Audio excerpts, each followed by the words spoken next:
You know, when we picture the First World War, we see trenches, we see barbed wire, the mud of the Western Front. But behind all that brutal physical conflict, there was another war being fought. A war of gold reserves, of bond markets, and printing presses. And this hidden financial war, it didn't just fund the fighting, it completely rewired the global economy, and it proved that money itself could be the most powerful weapon of all. And that idea right there, that is the key to understanding the 20th century. See, the war wasn't just a clash of armies, it was a clash of economic systems. It forced nations to invent brand new financial weapons, right on the fly, weapons whose consequences we are absolutely still living with today. So how did this financial war even begin? Well, it all kicked off with a single fatal miscalculation. When the leaders of Europe chose to go to war in the summer of 1914, they had no clue they were also choosing a future of unimaginable, world-altering debt. Yeah, there was this powerful illusion that the whole thing could be paid for in the old-fashioned way. You know, using gold reserves and some limited traditional borrowing.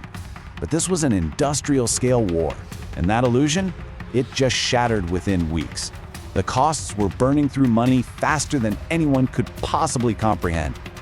And that, right there, brings us to the core of the problem. The war created this massive collision between the immense, modern costs of fighting and a rigid, old-world financial system that was built on a single, powerful idea. The gold standard was really all about trust.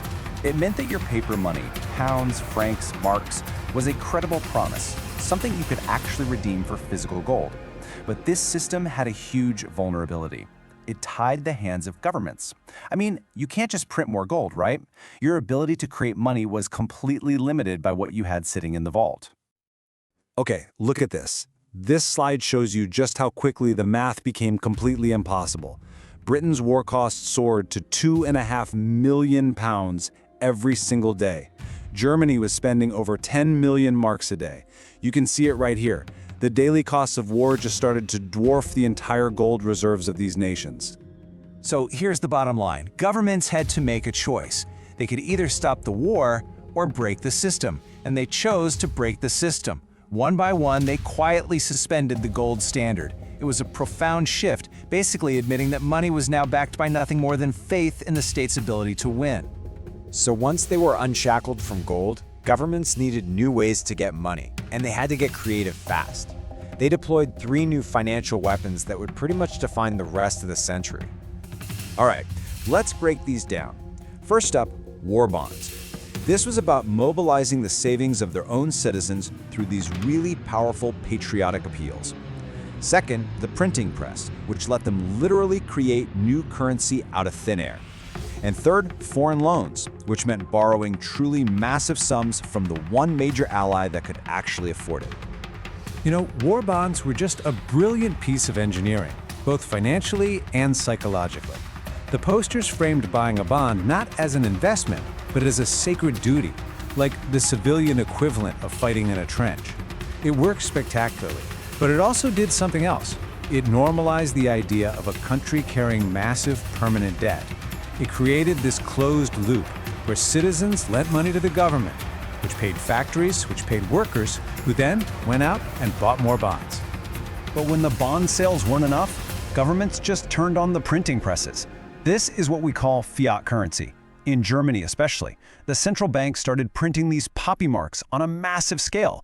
And at first, it seemed like a miracle solution. The government had all the money it needed, but what it was really doing was injecting a financial poison into the system with a delayed and absolutely devastating effect.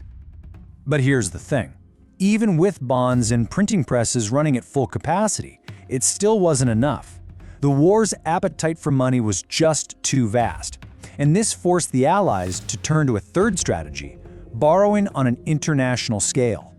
This was a move that would permanently shift the balance of global power. And this was just a massive, historic reversal. I mean, in 1914, Great Britain was the world's great creditor nation. They were the bank. But by 1915, the war was bleeding it dry. The officially neutral United States was the only country left with enough capital to keep the Allied war effort afloat. Now, before the US government officially entered the war, private finance stepped in. The firm of J.P. Morgan & Co. basically became the Allies' de facto banker, arranging these huge loans and credits. It was a really clever workaround that kept America neutral on paper, while its financial might was becoming the real arsenal for the Allied cause.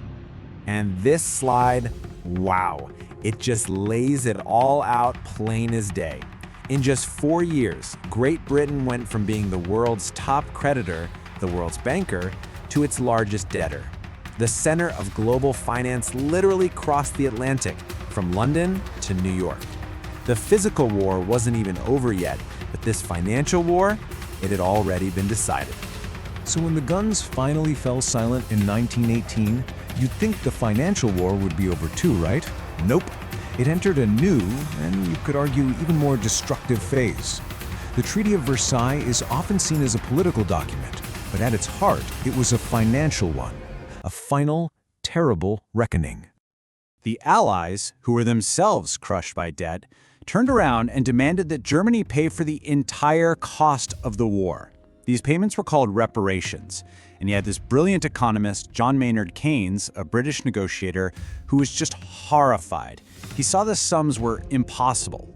He called it a Carthaginian peace, a peace designed not to rebuild, but to utterly crush the loser. He warned everyone that it was just setting the stage for another conflict. He was ignored. So, facing this impossible bill, the German government turned to its final, disastrous solution: the printing press. And the result was one of the most catastrophic economic collapses in history, as the poppy mark became completely worthless. The numbers are so crazy they're hard to even wrap your head around. At the peak of hyperinflation, a single loaf of bread cost 200 times billion marks. And you have to understand, this wasn't just an economic crisis. It was a social and psychological catastrophe. An entire generation's savings were just wiped out. The middle class, which was supposed to be the bedrock of the new German democracy, was obliterated. This collapse poisoned German society and shattered faith in democratic institutions, creating the perfect fertile ground for the extremism that would follow. So, what's the big takeaway from all this? Well, it's that the desperate financial innovations that were created just to survive the war, they didn't just disappear when the fighting stopped. They became the new normal.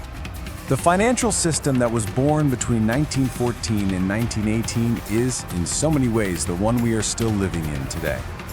The gold standard, a distant memory. Governments routinely run massive debts. Central banks manage their economies using inflation as a tool. And the United States remains the undisputed center of global finance.